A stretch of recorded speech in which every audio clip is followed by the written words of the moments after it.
Hi guys! Luto po ako ng ravioli. So, ito yung sauce niya. Ayan.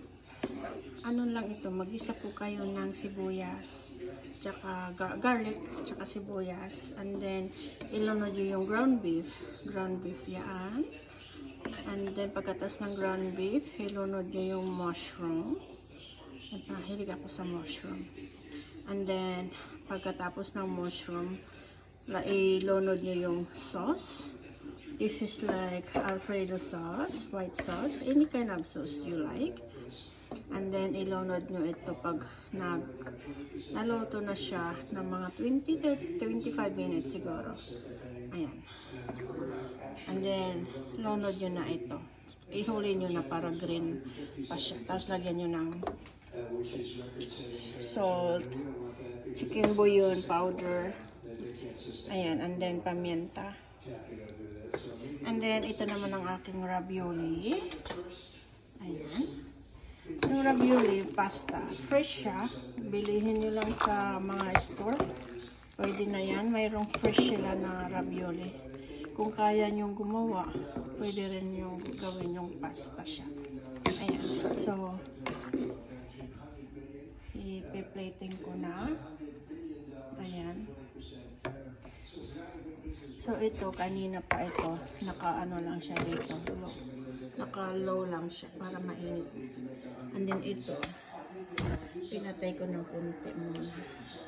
Pero luto na siya. Ayan. Luto na siya. Painit ulit natin ng kunti. And then, mag-plating na tayo.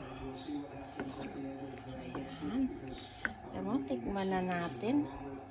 Ako'y tagak-tiking. Ayan. Tapos lagyan ng parmesan cheese. Kung gusto niyo parmesan cheese, gorgonzola cheese, masarap din yan. Ayan. And then butter. Gusto niyo lagyan ng butter. Depende sa inyong panglasa. Ayan. Uy. Mainit na siya.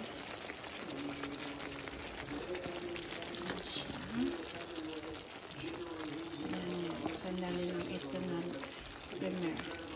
Higit ko na. Gusto nyo na kumain. Nabisi ako. Ayan.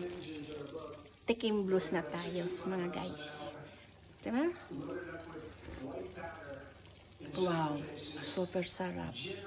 Ayan. Masarap siya. Pwede rin siguro ito marinara sauce.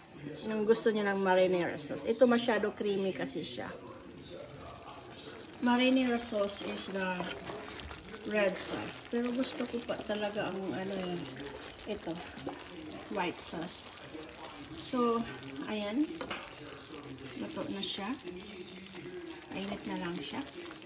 So, ngayon, mag-plating na tayo. Lagyan natin dito. Ayan. Ayan guys, luto ang ating ravioli. So, painit lang yung ravioli. Mag-boil kayo ng water and then, lagyan ng konting asin tsaka olive oil. And then, ilunod nyo lang siya. Tapos, makita nyo naman na siya na, ano na siya, luto na. So, patayin muna natin to. Ayan, nagkikremi-kremi na siya. Ayan guys.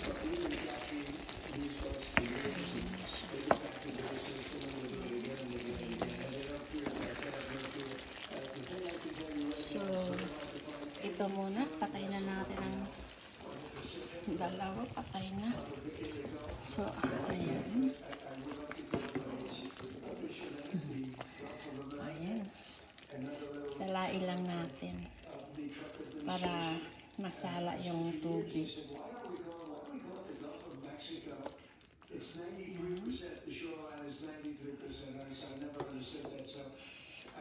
Then, lagyan na natin dito guys.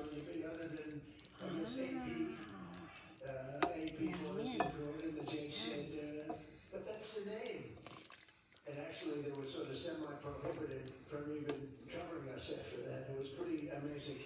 But we have the Gulf of America, and there are very few boats, very few boats. Not even fishy boats.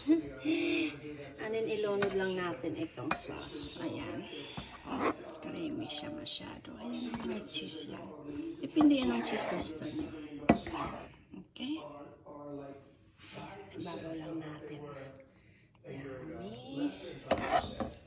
So now they're coming in by land, and even the land is concerned because I told them that's going to be next. You know, the land is going to be next, and we may go to the Senate, we may go to the Congress and tell them about it, but I can't imagine they'd have any problem with it. I think, in fact, while we're here, I think it's a good idea, Pete. You go to Congress, you tell them about it. What are they going to do? Say, gee, we don't want to. Ayan siya.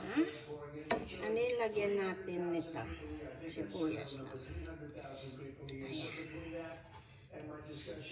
Garnish lang siya. Ayan. Ano yung lagyan natin ng spices ito? Depende ko anong gusto mo. Ayan na guys. Creamy siya. Ayan na. Ayan, masarap na siya guys. Ayan.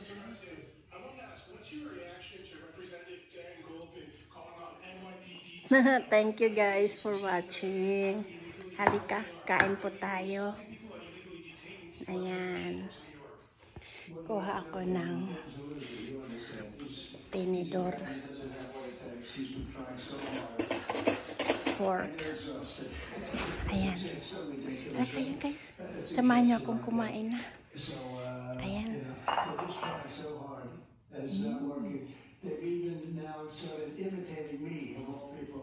Ayan. Kain na tayo guys. Sarap, no? Sarap. Nga pala, mega love shoutout po sa inyong lahat yan. Team Alright, hi. Sa inyong lahat-lahat. Sir Dan, hi. And then, sa Gip Squad, hello sa inyong lahat-lahat. Tropang Gala, hi. Thank you so much. Tropang Gala family, kayong lahat-lahat dyan. TLS, Tunog Lata sa Kalam, hello. Thank you so much guys. United OFW Charity, hello. Thank you so much sa inyong lahat. Langsamang pag-support nyo po sa akin. Ayan, kain po tayo. And then we have salad added to it. You're from France, beautiful accent, but we can't understand what you're saying.